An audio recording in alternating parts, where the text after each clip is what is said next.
दांतों के मसाइल को हम ट्रीट कर लेते हैं, देख लेते हैं, अवेयरनेस इतनी दी जा रही है कि अब लोग चक्कर लगा लेते हैं और अपनी खुराक का और दांतों का बहुत ख्याल रखते हैं। टूथब्रश ब्रश जो यूज़ कर रहे होते हैं उसको भी चेंज कर रहे हैं, थोड़ी सी अवेयरनेस आ रही है, लेकिन बहुत ज़्यादा चीज़ें इस तरह से हैं जो हमारी डेली लाइफ में नहीं शामिल है। जब हम कहीं जा रहे होते हैं हम ये मेक श्योर नहीं करते क्या हमने अपने दांत साफ़ किए हैं। जब हम किसी से बात कर रहे होते हैं हम मेक श्योर नहीं करते क्या हमारे मुंह से कोई बैड स्मेल तो नहीं आ रही। उसके लिए हमारे पास कोई गम्स या ऐसा कुछ माउथ वाश, वो क्या चीज़ें जो है अपनाने की ज़रूरत है, इस हवाले से आज बात करेंगे। हमारे साथ स्टूडियो में मौजूद हैं डॉक्टर इमरान ज़िया साहब जो कि डेंटिस्ट हैं। अस्सलाम वालेकुम। वालेकुम सर, कैसे हैं आप? अल्लाह का सर, शुक्र। बहुत शुक्रिया फर्स्टली प्रोग्राम में आने के लिए। और सेकेंडली सर, मैं आपसे पूछना चाहती हूँ कि बहुत शुक्रिया, जब हम देखते हैं, जब भी बात करते हैं, बहुत ज़्यादा अवेयरनेस दी जाती है कि डेंटिस्ट के पास लाजमी आया जाए और लोग विजिट भी करते हैं, ऑब्वियसली अब उनको पता है।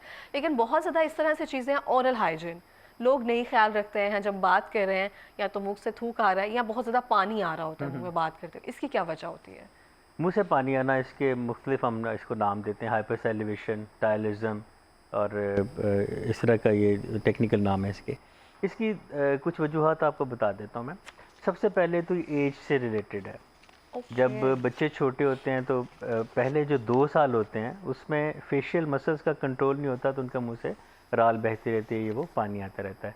सिमिलरली ये बड़ी एज में भी ऐसे होता है। बूढ़ी एज में भी जब फेशियल मसल का कंट्रोल इंसान का ख़त्म होता है, उसको नहीं समझ आती, वो पानी पी रहे हैं और वो साइडों से बह रहा है बाजुकात, या वैसे उनका थूक ज़्यादा बनता है। दूसरी इसकी वजह फिज़ी ड्रिंक्स, कोल्ड ड्रिंक्स या सिट्रस ड्रिंक्स, ऐसा पीने से हमारे जो मुंह में मौजूद थूक के गदूद हैं जो यहाँ पे बने हुए हैं, अल्लाह ने पैदा किए हैं, वो पानी ज़्यादा बनाते हैं। असूली तौर पे ये होता ही है कि जब भी हम मुंह में कोई चीज़ डालते हैं तो ब्रेन से मैसेज आता है कि इसको चबाना है, इसको खाना है, तो थूक पैदा हो ताकि वो नर्म हो।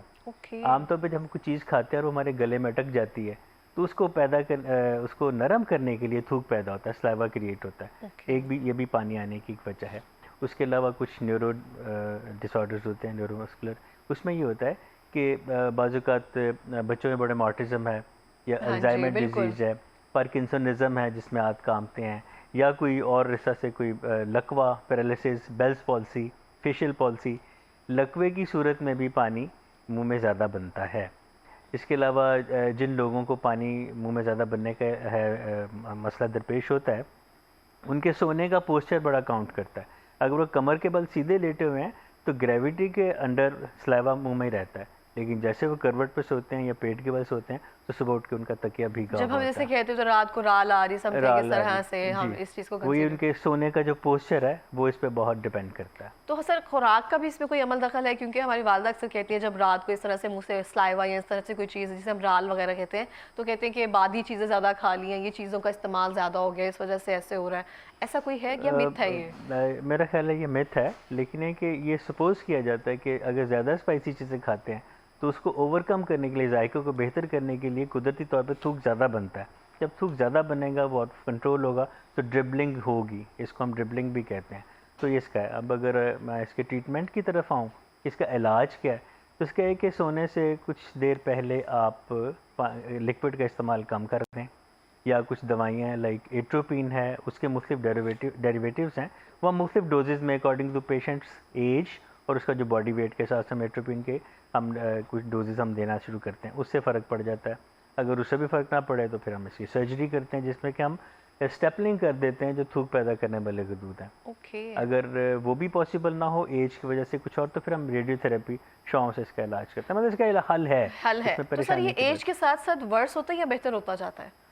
डिपेंड्स अपॉन द कंडीशंस जो मैंने आपको बताई। अगर ये वजूहात बरकरार रहें, उनकी तरफ ना सोचो, तो डेफिनेटली बढ़ेगा ये बढ़ता है। जैसे आपने अभी बताया ना कि ऑटिज़म या फिर जो दूसरे बच्चे होते हैं उनमें ये चीज़ ज़्यादा होती है, जो न्यूरो कंडीशन जिनमें ज़्यादा होती है। तो सर, इसका ताल्लुक फिर दांतों से नहीं है, इसका मतलब उनका ताल्लुक ये दूसरी उसके मसाइल जो है उनसे है एक तरह से। हम जब डेंटिस्ट जो होता है ना, वो मुँह से रिलेटेड होता है। मुँह में दाँत भी हैं, ज़ुबान भी है, गदूद भी हैं, गले का शुरू का पोर्शन भी है। तो इसलिए आज का ये जो टॉपिक बड़ा रिलेट करता है कि मुंह से पानी आना, क्योंकि इसका हल डेंटिस्ट से आपको बता सकता है। बिल्कुल इस तरह से है। और ये बड़ी हमारे जानने वाले भी हैं, उनके यही ताल्लुक है, मुंह से राल बहुत ज़्यादा आते थे, लेकिन हम कहते हैं दांत नहीं साफ़ करता, ये नहीं साफ़ करता, लेकिन इसका ताल्लुक न्यूरो से है। हमें थोड़ा टाइम पहले पता चला, इसलिए मैं आपकी बात से रिलेट कर रही हूँ। लाइक 2 मंथ्स बैक समझ आई है कि मुँह से राल आने की वजह ये कुछ और थी। हम समझते थे दांत नहीं साफ़ कर रहा, हाइजीन का ख्याल नहीं रख रहा, या इस तरह से ऐसी सूरत में एक ट्रायंगल बना लेते हैं। लाइक कार्डिक डिजीज़ कुछ ऐसी हैं जिसमें दांतों के बहुत मसले होते हैं या ओके। कुछ न्यूरो के इश्यूज हैं, फिर हम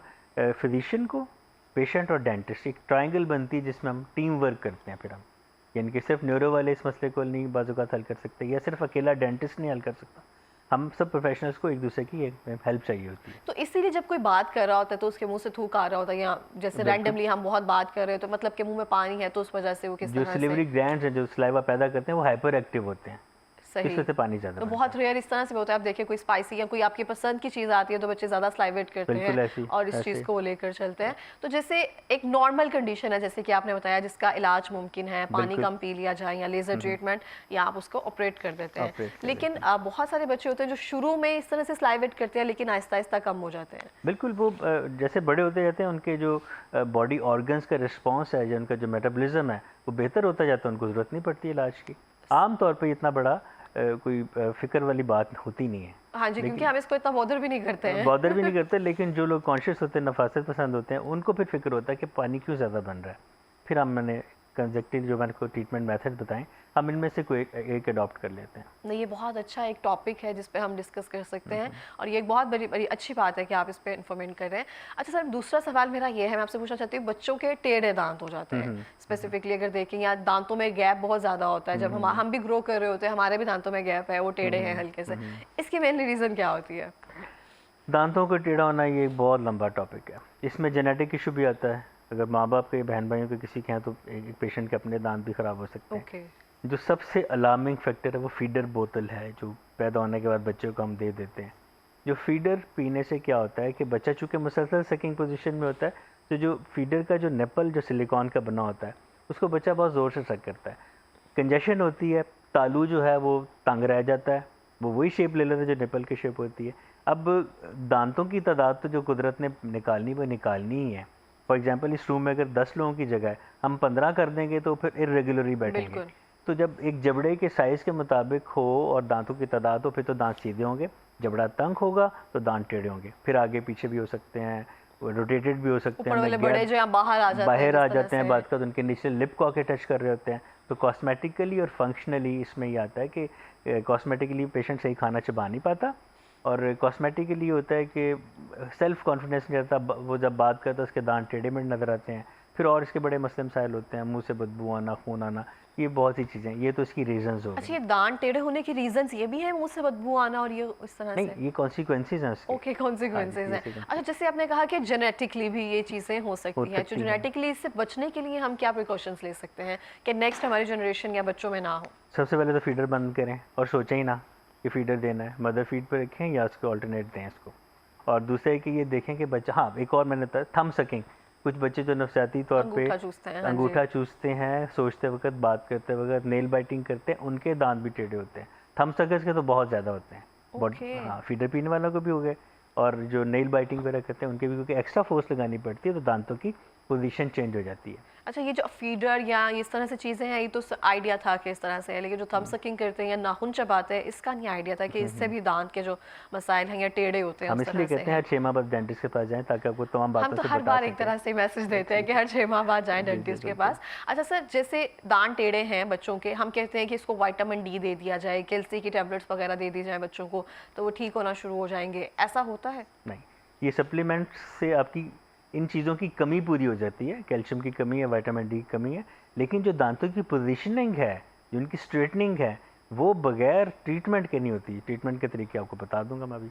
हाँ जी, बिल्कुल बताएं।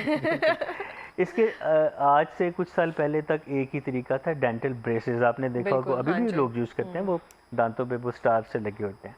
ये एक बड़ा अच्छा तरीका है डेंटल ब्रेसेस का। 2 तरीके हैं, अब अलाइनर्स भी आ गए हैं। Aligners आ गए। पहले मैं ज़रा बता दूं आपको कि ब्रेसेस क्या होती हैं और अलाइनर्स क्या होते हैं।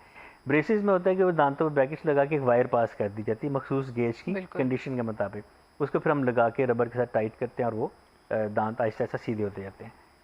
ये चूँकि कॉस्मेटिकली कुछ थोड़े से कॉम्प्रोमाइज़ लगता है, तो उसको कॉम्बैट करने के लिए एक नई चीज़ आ गई, अलाइनर्स या इनविजिबल अलाइनर्स। ट्रांसपेरेंट समथिंग इस तरह से। अच्छा, उधर से हम दोबारा ब्रेसेस में हैं, तो ब्रेसेस ने भी कुछ डेवलपमेंट की, उनमें भी इनविजिबल ब्रेसेस हाँ आनी जी। शुरू हो गई, सिरेमिक ब्रेसेस आनी शुरू हो गई। ठीक है, ब्रेसेस के फ़ायदे क्या हैं और नुकसान क्या हैं? ये हैं कि जब फ़ायदे ये हैं कि बड़े पेचीदा और मुश्किल केसेस को भी ये सीधा कर लेती हैं। बहुत ज़्यादा दांत इरेगुलर हैं, रोटेटेड हैं, टिल्टेड हैं, पोजीशन सही नहीं है, तो ब्रेसेस एक बड़ा एक ऑथेंटिकेटेड वे है जो कि दांतों को सीधा कर देता है।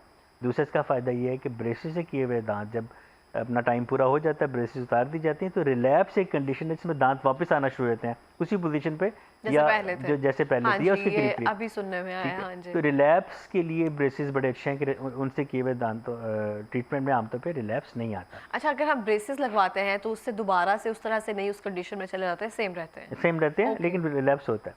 अब इसके कुछ साइड इफ़ेक्ट्स भी हैं ब्रेसेस के।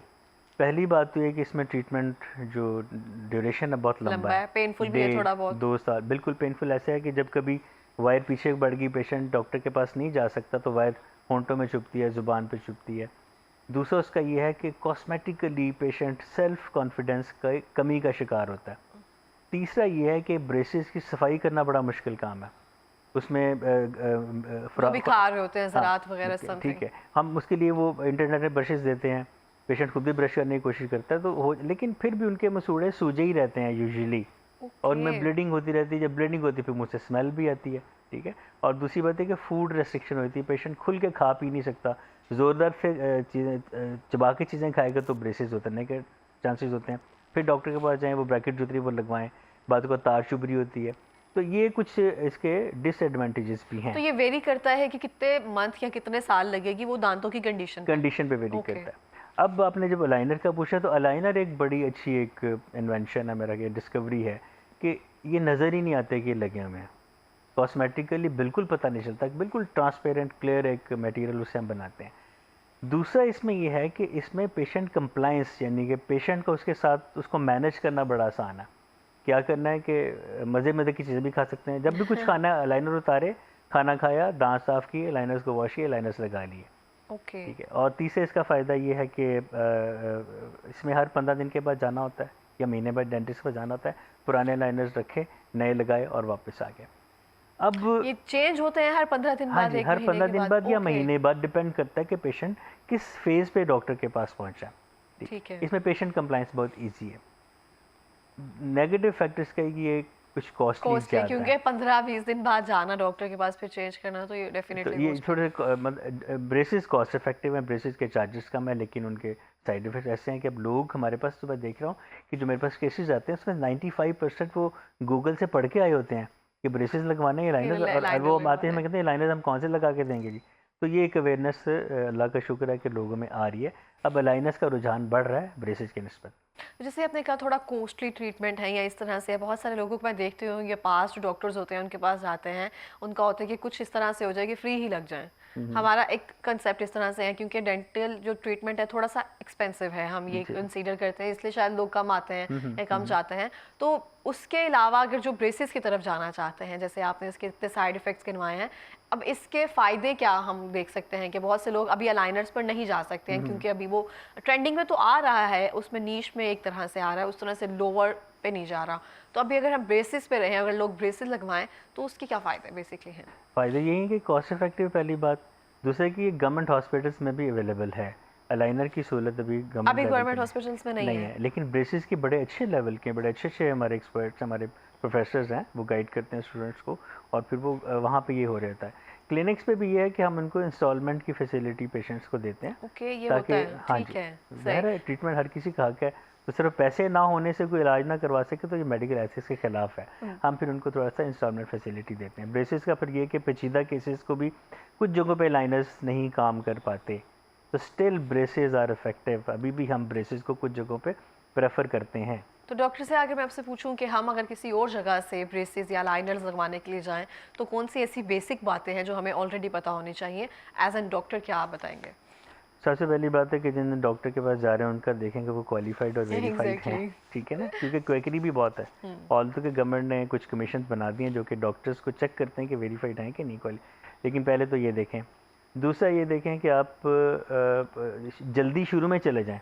जैसे ही आप बच्चे को एग्जामिन देखना शुरू करें कि हाँ जी 3-4 साल का हो गया, दांत टेढ़े आ रहे हैं, फ़ौरन डॉक्टर के फौरन पास चले जाएं। वो जाएं। आपको बताएगा कि आपने कब बच्चे को लेके आना है और इसका किस तरीके से प्लानिंग करनी है, क्या ट्रीटमेंट करना है।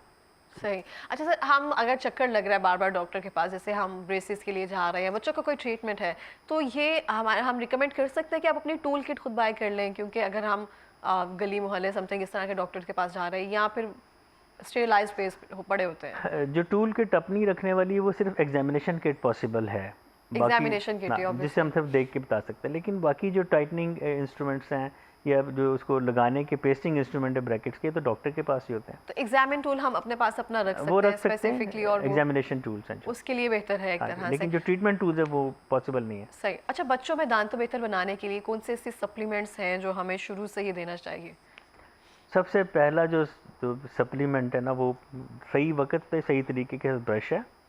दूसरी बात, तमाम ऐसी चीज़ें, मीठी चीज़ें खाने के बच्चे ज़्यादा शौकीन होते हैं जो कि दांतों पे चिपकी ना रह जाएं। तीसरी बात, सही वक्त पे ब्रश। चौथी बात, सही तरीके से ब्रश। पांचवी बात, ब्रश की सही सिलेक्शन। और छठी बात कि हर कुछ महीनों बाद बच्चे को खुद से देखें कि उसके दांतों में कोई टेढ़ापन तो नहीं आ रहा, ताकि जो चीज़ शुरू में पकड़ी जाए उस पर वक्त भी कम लगता है, पैसे भी कम खर्च होते हैं, तकलीफ भी कम उठानी पड़ती है। बिल्कुल इस तरह से है। अच्छा, हमारे शुरू में ना मदर्स कहती थी कि मंजन से दांत साफ किए जाए, मसवाक किए जाए, या दांतन जो होता है समथिंग वो यूज़ किया जाए। ब्रशेस जब आप इस्तेमाल करते हो दांतों में गैप आना शुरू हो जाता है समथिंग, तो उनके मुताबिक जो पुरानी माएँ हैं उनके मुताबिक जो ब्रश किए जाते हैं वो दांतों में ख़राबी की वजह बनते हैं, और रादर देन मंजन या टूथ पाउडर जो होता है उस पर रहना चाहिए। टोटल मिथ, ऐसा कुछ नहीं है।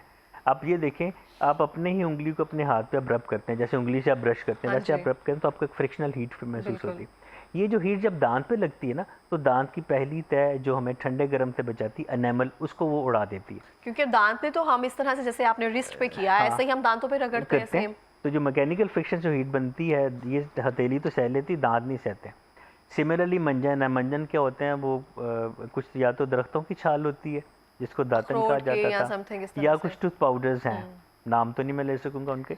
उन टूथ पाउडर्स में क्या है कि उन्होंने कोयला तक रगड़ के रखा है, उसमें डाला हुआ है, उसमें कैम्फर है, कोयला है, और कुछ ऐसे वो चौक जो लिखते हैं कैल्शियम का। कोयले से दांत साफ होता है? वो रगड़ से ज़ाहिर है, अब एक बर्तन पे मैल जमी, आप उस पर रेत रगड़ेंगे, चमक तो साफ हो वो दाग तो साफ हो गया, लेकिन उसकी एक लेयर उतर गई उसी एल्युमिनियम की।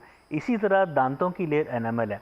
जब आप मंजन या कोई कोयला पिसा हुआ, या कुछ मैंने सुना था कि बादाम के छिलके जला के उसको भी पीस के, हाँ जी, अखरोट की छाल भी समथिंग इस तरह से है, वो किया जाता है। वो क्या है कि मैल तो उतर गई, दांत की लेयर भी उतर गई।